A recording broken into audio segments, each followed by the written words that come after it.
Hello everyone! Welcome to ComSci 191 Special Topics Computer and Network Security. Today we are going to discuss about SQL injection.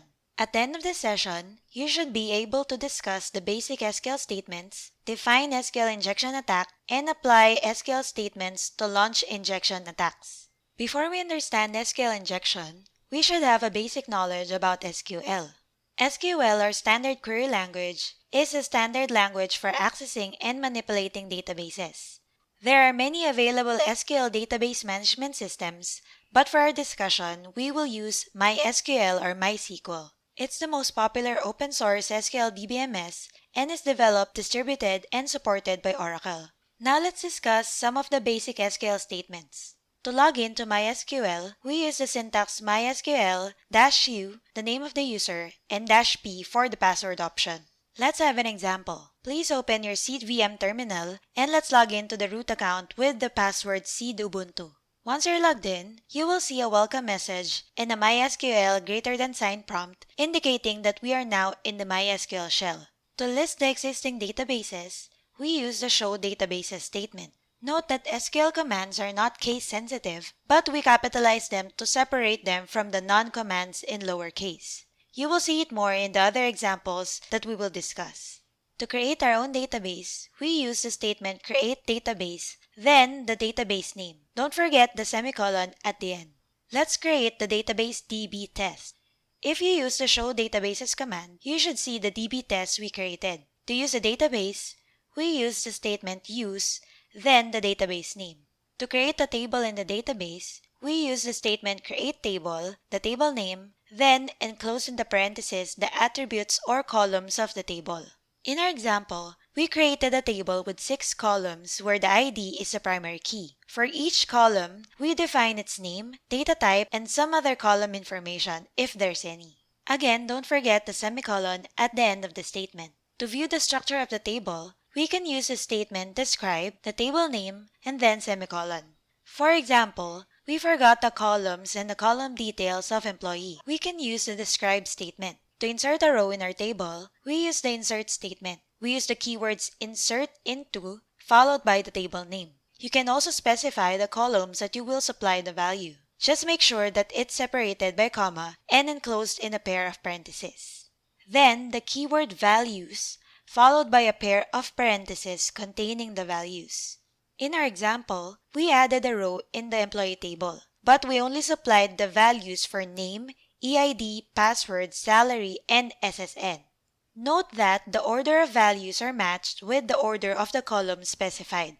The second example is a way of inserting multiple rows using one statement. To view the rows of a table, we use the select statement. To retrieve all rows and columns, we use the asterisk operator. In our first example, we retrieve all the records from the employee table. We can also limit the columns by specifying the column names in the statement. In our second example, only the values in the name, EID, and salary columns are displayed. To filter the rows, we can use the where clause where we can add one or more conditions to our statement. In our example, we already know that select asterisk from employee displays all records from the table. If we add conditions using the where clause, then it will only display rows that satisfy the conditions. Rows with EID equal to EID 5001 or name equals David. What if our condition is always true? For example, 1 equals 1. What do you think will be the result of this query? If the condition is always true, then all the rows satisfy the condition. This means that it will display all the rows in the table. Right now, it looks useless to add always true conditions to queries, but it will become useful when we go to SQL injection attacks. To update one or more existing rows in the table, we use the update statement. We use the keyword update followed by the table name, then the keyword set followed by one or more column value pairs. Lastly, the where clause to filter the rows we want to update. In our example, we want to increase the salary of Bob. We use the statement update employee set salary equals 82,000 where name equals Bob. If we check the row using select statement, we should see the changes. To add comments in SQL statements, we can use hash or pound symbol or two dashes. For inline comments, we can enclose it using slash asterisk just like in the C language. Now that we have recalled some basic SQL statements, let's discuss where it is being used in a web application. In a typical web application, there are three major components: the user accessing the internet via browser, the server, and the database. When a user accesses a website, an HTTP request will be sent to the server. The server then retrieves data from the database through SQL statements. Lastly, the server generates and delivers the result to the user. For example, we are accessing a website with a form that asks the EID and password.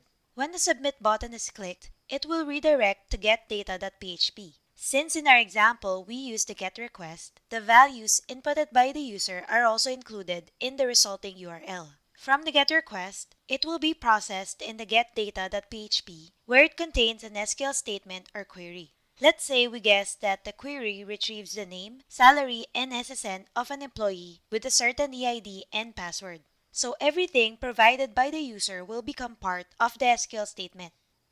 This is where SQL injection attack can happen.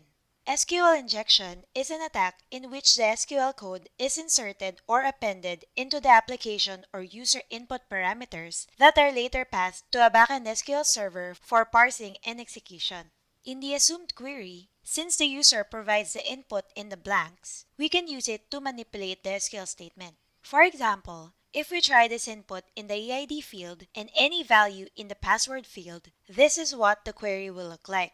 We used a single quote and a hash sign. The single quote is important because it will be used to close the existing single quote in the original SQL statement. As we discussed before, hash is a comment in SQL. This will prevent any errors in the SQL statement that our input has done. So the query that will be processed will now look like this. It is now a different query, but still a valid one.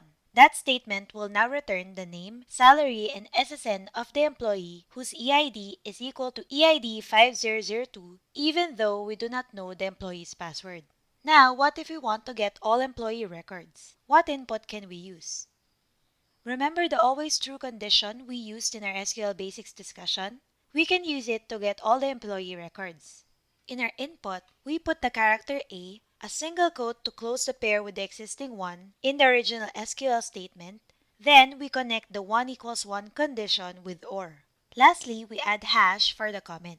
So the query that will be processed will look like this. Note that we can put none or any character before the single quote, because regardless of the EID condition, the evaluation of the condition is always true because of OR 1 equals 1. Another way to launch SQL injection attack is to use a command line tool. This makes the attack easier to automate compared to using GUI. Using curl, we can send out a form from the command line. Just make sure to encode properly the special characters in the input. %20 is the encoding for space, %23 is the encoding for hash, and %27 is the encoding for single quote. Let's now consider this form for changing password. In this kind of form, we can assume that it uses an update statement to change the password of an employee. So far, we only used SQL injection to retrieve data. But if we have an update or insert statement, we have a chance to make changes to the database. Let's say Alice is not satisfied with the salary the company is giving them, so she wants to increase it using SQL injection. To do that, we can set the input for the new password to this. The SQL statement will now look like this. Now, what if Alice wants to change Bob's salary to 0, but she only knows his EID? To do that, we can just add an additional where clause to our new password input.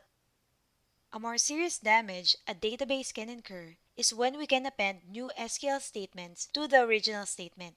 For example, the drop database statement, which is used to delete a database, can be appended in the input. This may not work though in all cases. In PHP, the MySQLi query does not allow multiple queries to run in the database server. The fundamental cause of many vulnerabilities and attacks like SQL injection, cross-site scripting, and even attacks on the system function and format strings is the mixing of data and code together. There are several countermeasures that we can do to prevent SQL injection. One is the use of prepared statement, where the SQL statement uses a parameter instead of inserting the values directly into the statement. Here is an example. The SQL statement is separate from the processing of data. Number 1 sends the code, number 2 sends the data, and number 3 starts the execution. Other countermeasures are stored procedure, which also adds an extra security layer to your database besides using prepared statements. Whitelisting of input to make sure that the value is of the accepted type, length, format, and others, and limit the privilege of users that even if their accounts get compromised, they cannot access other sensitive data. And that ends our topic today. Here are the references used for this discussion. You may email me if you have questions.